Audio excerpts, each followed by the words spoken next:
Hello friends, today we shall be talking about the art of Renaissance, which is module 2 of the paper 2nd. Acquaint about the Renaissance art, understand the characteristics of Renaissance art and architecture, illuminate on various stylistic features of the Renaissance art. In this period between 1400 to 1650 AD, we shall understand various aspects of art through the following headings: Introduction, Humanism, Characteristics, Oil painting, Artists, Guilds, some comparisons. We all know that art has the potential to capture the emotions of human experience when words fail us, to give us insight into positive madness, to expand our minds and help us learn more about the world and ourselves. There have been many moments in history when art has uplifted us in many ways. The Renaissance was such a response. In the 14th century, crisis came in many forms: the Black Death due to plague, the 100 Years' War, England and France, and mainly the turmoil in the Catholic Church shook people's faith in government, religion, and their fellow men. Now, the Europeans sought a new start, a cultural rebirth, a renaissance. In the previous chapter, we discussed how Renaissance was born in Italy. Italians discovered the writings, philosophy, art and architecture of the ancient Greeks and Romans and began to see antiquity as golden age, which held the answers to reinvigorating their society. Humanism. The Renaissance popularity of humanism and classical readings, combined with the availability of literature such as Dante's Divine Comedy, led to an interest in mythology, pagan and secular themes. Humanism emphasized the importance of education and knowledge, as well as the potential of the individual and civic responsibility. So in the Renaissance, we might see a civic moral like Ambrogio Lorenzetti's Peaceful City, a secular mural like Raphael's School of Athens with its themes of philosophy and science, or Botticelli's lyrical, mythological Birth of Venus. In the visual arts,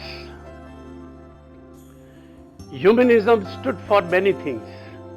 Some of the crucial ones are the emergence of individual figure in place of stereotyped or symbolic figures, greater realism and consequent attention to detail, as reflected in the development of linear perspective and increasing realism of human faces and bodies, lifeline human forms with correct proportions and realistic clothing and expressions. This new approach helps to explain why classical sculpture was so revered and why Byzantine art fell out of fashion. An emphasis on promotion of virtuous action, an approach echoed by the leading art theorist of the Renaissance, Leon Battista Alberti, 1404 to 1472, when he declared, "Happiness cannot be gained without good works and just and righteous deeds." Humanism led all to believe that it was the man, not God, nor destiny, that controlled human activity. In painting themes, this got reflected in use of uplifting stories, the triumph of virtue over vice, the win of good over evil. Let us look at the broad characteristics of Renaissance art. Leon Battista Alberti, 1404 and 1472, a Florentine painter, sculptor, architect, musician and poet, who also was skilled in warfare, defined himself as l'uomo universale, the universal man. What today we call a Renaissance individual, Alberti wrote definitive treatises on painting, sculpture, architecture and family. His seminal book on painting was extremely influential in its own time, and today it is considered a primary source for understanding of visual art of Renaissance. From the book, the following can be learnt about Renaissance painting features in terms of its subject matter. Narrative. Alberti believed that Historia, the story or narrative, was very crucial for the painter. Whether the story can be secular or religious, it was important for Alberti that painters become friends with poets and storytellers because their knowledge of many things could be useful in composing the Historia. So the altarpieces might depict the life of Mary or Christ, or mythological stories might decorate household objects and furniture. Portraiture. The human face, both realistic and ideal, in form of portraits, served commemorative functions such as celebrating a marriage, a birth, or recording a face from a death mask. Landscape. Landscapes often were used as background in portraits and narrative paintings or relief sculpture. Emotion.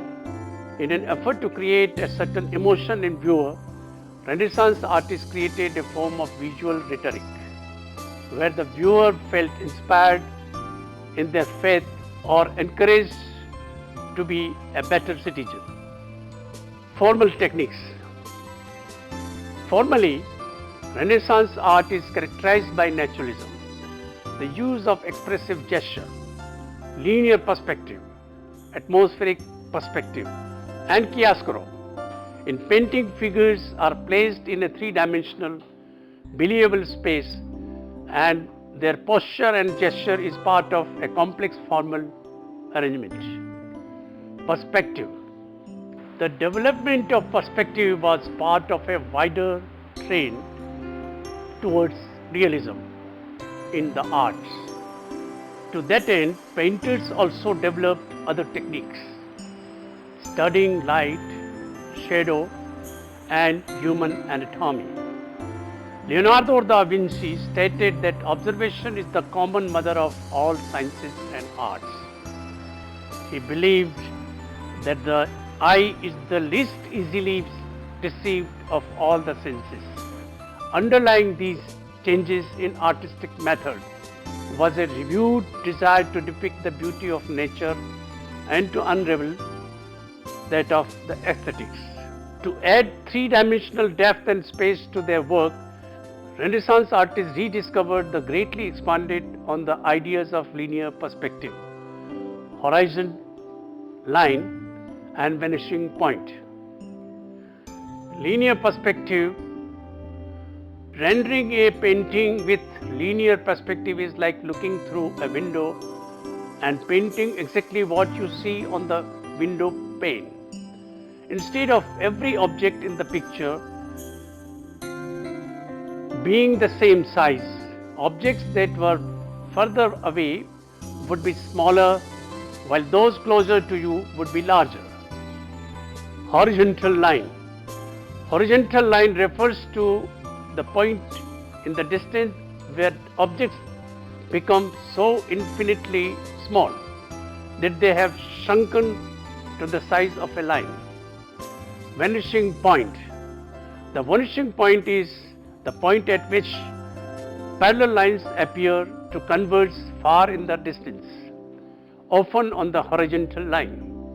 This is the effect you can see when standing on a railroad tracks and looking at the tracks recede into the distance. Shadows and light. Renaissance artists were interested in playing with light. They played with how light hits objects and creates shadows. The shadows and light could be used to draw the viewer's eye to a particular point in the painting. Realism and naturalism. Artists also sought to make objects, especially people, look more realistic. They studied human anatomy, measuring proportions and seeking the ideal human form. People looked solid, displayed real emotions, allowing the viewer to connect with what the depicted persons were thinking and feeling. Leonardo da Vinci's study of human anatomy was an excellent example of the same. Composition. Alberti writes, composition is that rule by which the parts of things fit together. Inspired by the classical ages, artists developed systems of composition based on harmonious proportions, applied measurable standards of symmetry, balance and harmony, using mathematical and geometrical ideas. For example, use of golden rectangle from Euclid, an ancient Greek mathematician, was revived. It was employed throughout the Renaissance in architecture, painting and sculpture. Materials. For the Renaissance artists, form and material were always taught together. It was important to think of frescoes, painting, sculptures, etc. as about material and technique as they were about form and subject. In sculpture, artists continued to work in traditional ways, but subtle changes were made as new materials were discovered. The softness of the red chalk, a new drawing medium, allowed for more spontaneity of expression. Printmaking techniques allowed many copies of an original artwork to be made. This challenged the uniqueness of an image. The most popular method of printmaking were woodcuts and engravings. The art of embossing metal was revived and used to create extraordinary dimensional decoration on suites of armor. New techniques in the art of firing made it possible to create costly objects of mazolika, tin glazed earthenware, ornamented with subtly painted narratives. These are only a few of new materials and techniques that were discovered and developed in the Renaissance. In architecture, Renaissance brought a revived interest in classics, brought about the first archaeological study, which was brought about the first archaeological study of Roman remains by the architect Brunelleschi and sculptor Donatello. The revival of the style of architecture based on classical precedents inspired a corresponding classicism in painting and sculpture, which manifested itself as early as 1420s in the paintings of Masaccio and Giusello. Colors and pigments. Two new color pigments were used in many use in Renaissance painting, red and blue. Red vermilion, the Roman medium, known as Chinese red, from the ore of cinnabar, was very bright and toxic but very permanent. It was used extensively in gospel illuminations. 1300s, a synthetic version was developed. In the 12th century, blue color, the form of ultramarine from overseas, was like the known lazulin blue obtained from the precious stone lapis lazuli and was introduced. Very rich in its use and powerful color, it was developed by Persians in Afghanistan. Also, a synthetic versions of Naples yellow was produced and a number of red lakes were developed. Paintings were executed in egg tempera, oil or fresco. For all three types of paint, the colors or pigments were extracted from minerals, vegetables and manufactured salts, including berries, flowers, insects, metal oxides, copper acetates and other materials, which were ground to a paste. The pigments for egg tempera were mixed with egg yolk, a binder, and occasionally the white of the egg was added. This mixture then was diluted with water. Tempera dries quickly and is most suitable for covering small, clearly defined areas. It provides colors that are pure and bright. Oil painting. The improvement of oil painting and developments in oil painting techniques by Netherlandish artists such as Jan van Eyck, Van der Wijn and Hugo van der Goes led to its adoption in Italy from about 1475 and had ultimately lasting effects on painting practices worldwide. The serendipitous presence within the region of Florence in the early 15th century of the certain individuals of artistic genius, most notably Masaccio, Brunelleschi, Ghiberti, Piero della Francesca, Donatello and Michelozzo, formed an ethos out of which sprang the great masters of High Renaissance, as well as supporting and encouraging many lesser artists to achieve work of extraordinary quality. A similar heritage of artistic achievement occurred in Venice through the talented Bellini family. Their influential in-laws Mantegna, Giorgione, Titian and Tintoretto. Artists came from various strata of society. Raphael and Holbein were sons of painters, while Andrea del Sarto was the son of a tailor. Giotto was the son of a farmer, but Albus Durer's and Piero di Cosmino's fathers were goldsmiths. Michelangelo came from prosperous middle class. Filippo Negroli was part of a large family of armors, each with specialty. And artist training began between ages of 7 and 15, when a child was apprenticed to a master artist for at least 5 years. The apprentice maintained the workshop, performed menial tasks such as sweeping the floor, while they learned practical skills like grinding the pigments that would be used in the paint, preparing the plaster coating for wood panels, gilding and punching decorative patterns on gilded halos and backgrounds.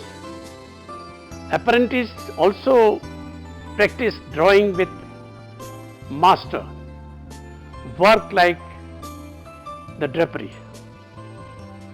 Guilds. Each painter belonged to a guild, precursors to modern trade unions, either by trade or religion or raw material supplies. Guilds established and maintained standards of performance, and they might even be called on to settle disputes between artists and patrons.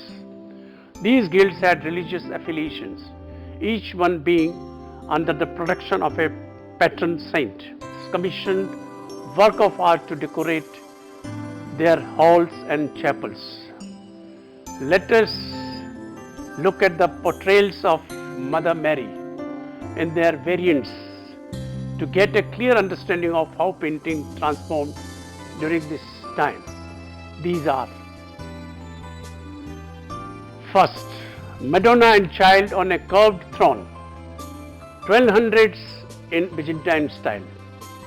Cimabue's Madonna enthroned, c. 1280 to 1290. Leonardo's Madonna of the Rocks, 1483. In figure 1, we see that in this wood panel painting from the Byzantine period, the bodies of Mary and Jesus are bodiless and hidden in drapery.